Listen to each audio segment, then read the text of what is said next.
Ladies and gentleman, ನನ್ನ ಮನೆ ಬಾಗಿಲು ಸದಾ ತೆರೆದಿರುತ್ತದೆ. ನಿಮ್ಮ ಸಮಸ್ಯೆಗಳಿಗಾಗಿ ನನ್ನನ್ನ ಸಂಪರ್ಕ ಮಾಡಿ ಅಂತ ಸಿಎಂ ಡಿಕೆ ಶಿವಕುಮಾರ್ ಹೇಳಿಕೆ ಈಗ ರಾಜಕಾರಣದಲ್ಲಿ ಭಾರಿ ಚರ್ಚೆಗೆ ಕಾರಣವಾಗಿದೆ. ಹಳೆ ಮೈಸೂರು ರಾಜಕಾರಣದಲ್ಲಿ ಹೊಸ ಸಂಚಲನ ಸೃಷ್ಟಿಯಾಗಿದೆಯಾ? ಜೆಡಿಎಸ್ನ ಭದ್ರಕೋಟೆಗೆ ಕಾಂಗ್ರೆಸ್ ಲಗ್ಗೆ ಇಡೋದಕ್ಕೆ ಸಿದ್ಧವಾಗಿದೆಯಾ? ಕೇವಲ ಸಾರ್ವಜನಿಕ ಸೇವೆಯ ಸಂದೇಶನ ಅಥವಾ ಜೆಡಿಎಸ್ ಕಾರ್ಯಕರ್ತರು, ಸ್ಥಳೀಯ ನಾಯಕರು ಹಾಗೆ ಒಕ್ಕಲಿಗ ಮತ ಬ್ಯಾಂಕ್ಗೆ ನೀಡಿದಂತಹ ರಾಜಕೀಯ ಆಹ್ವಾನನ? ಇದ್ರ ಬಗ್ಗೆ ಕಂಪ್ಲೀಟ್ ಡೀಟೇಲ್ಸ್ ಅನ್ನ ನೋಡ್ತಾ ಹೋಗೋಣ. ವೀಕ್ಷಕರೇ, ನೆಲ ಜಲ ಭಾಷೆಗಾಗಿ ಪ್ರಾಮಾಣಿಕ ಪತ್ರಿಕೋದ್ಯಮ. ನೀವು ನೋಡ್ತಾ ಇದ್ದೀರಾ ಫೋಕಸ್ ಟಿವಿ. ನಾನು ನಿಶ್ಚಿತ.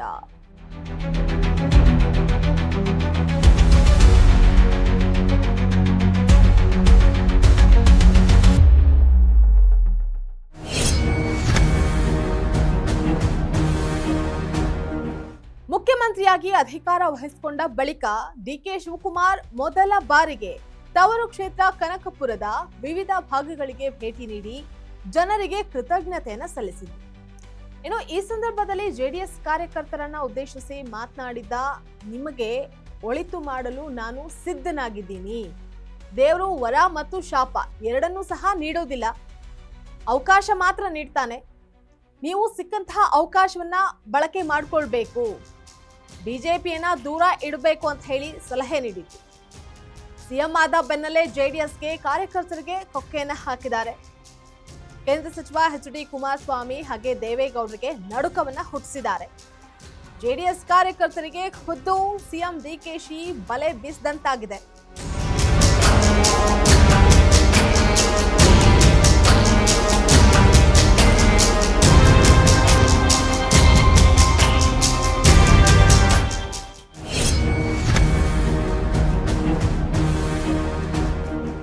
ಹಳೆ ಮೈಸೂರು ಭಾಗದ ರಾಜಕೀಯ ಅಂತ ಅಂದ್ರೆ ಕೇವಲ ಪಕ್ಷಗಳ ಸ್ಪರ್ಧೆ ಅಲ್ಲ, ಅದು ಸಮುದಾಯಗಳ ಪ್ರಭಾವ, ಸ್ಥಳೀಯ ನಾಯಕತ್ವ ಮತ್ತೆ ಮತ ಬ್ಯಾಂಕ್ ರಾಜಕಾರಣದ ಪ್ರತೀಕವಾಗಿದೆ.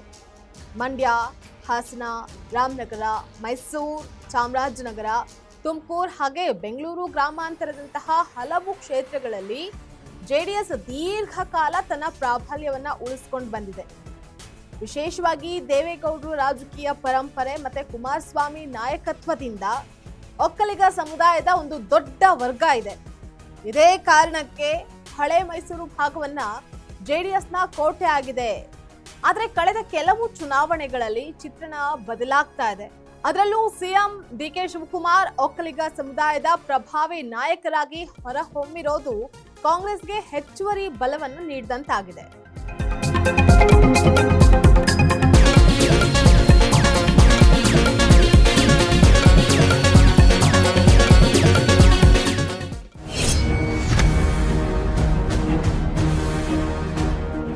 ಇನ್ನು ಡಿಕೆ ಶಿವಕುಮಾರ್ ಆಹ್ವಾನದ ನಂತರ ಜೆಡಿಎಸ್ನ ಹಿರಿಯ ಶಾಸಕ ಜಿಟಿ ದೇವೇಗೌಡರು, ಶರಣ್ ಕಂದಕೂರು ಇತ್ತೀಚಿನ ದಿನಗಳಲ್ಲಿ ತಮ್ಮದೇ ಸ್ವಪಕ್ಷದ ವಿರುದ್ಧ ತೀವ್ರ ಬಿರುಸು ಮತ್ತೆ ಆಕ್ರೋಶವನ್ನ ಹೊರ ಹಾಕ್ತಾ ಇದ್ದಾರೆ. ಶಾಸಕಿ ಕರೆಮ್ಮ ಜಿ ಮರಳು ಮಾಫಿಯಾ ವಿರುದ್ಧ ಸಿಡಿದೆದ್ದಿದ್ರು.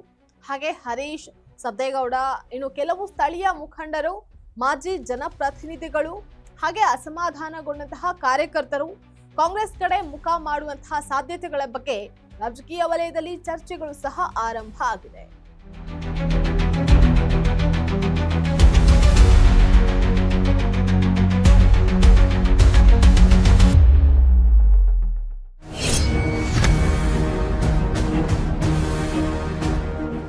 ಹಳೆ ಮೈಸೂರು ಭಾಗದಲ್ಲಿ ಕಾಂಗ್ರೆಸ್, ಜೆಡಿಎಸ್ ಮತ್ತೆ ಬಿಜೆಪಿ ನಡುವಿನ ರಾಜಕೀಯ ಪೈಪೋಟಿ ಮತ್ತಷ್ಟು ತೀವ್ರಗೊಳ್ತಾ ಇರುವಂತಹ ಸೂಚನೆಗಳು ಕಾಣಿಸ್ತಾ ಇದೆ.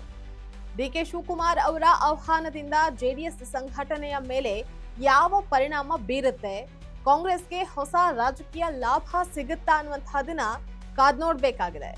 ಇದಾಗಿತ್ತು ಈ ಕ್ಷಣದ ಪೊಲಿಟಿಕಲ್ ಅಪ್ಡೇಟ್. ನೆಲ ಜಲ ಭಾಷೆಗಾಗಿ ನೋಡ್ತಾ ಇರಿ ಫೋಕಸ್ ಟಿವಿ.